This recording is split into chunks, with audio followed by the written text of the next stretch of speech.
అండి మా ఇంట్లో సొరకాయ అండి. సొరకాయ కూర మిరియాల పొడి వేసి చేశానండి. సొరకాయ జలుబు చేయకుండా ఉంటుందని సొరకాయ పొడి వేసి చేశాను. మా ఇంట్లో సొరకాయ టమాటా వేస్తే బాగోదు, పాలు పోసినా బాగుంటుంది, కందిపప్పు వండుకున్నా బాగుంటుంది, పచ్చెనపప్పు వేసి వండుకున్నా, పెసరపప్పు వేసుకున్నా బాగుంటుందండి. ఎన్నో రకాలు ఉండే వండుకోవాలంటే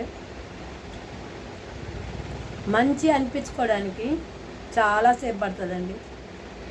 చెడు అనిపించుకోవాలంటే తొందరగా అది దగ్గరే ఉంటుందండి చెడు. నా గురించి ఎవరెవరు ఏమనుకుంటున్నారేమో నాకు తెలియదు, కానీ నేనైతే అందరూ మంచిగా కోరుకుంటాను.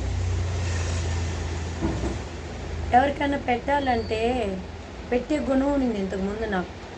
నాకు పెట్టాలంటే గుణం లేదండి ఎవరికి. చాలా బాగుందండి సొరకాయ. మీ ఇంట్లో ఏం కర్రీయో కామెంట్స్లో పెట్టండి అండి. ప్లీజ్ అండి, లైక్ చేయండి, సబ్స్క్రైబ్ చేయండి, కామెంట్స్ పెట్టండి, ప్లీజ్ ఎంకరేజ్ చేయండి.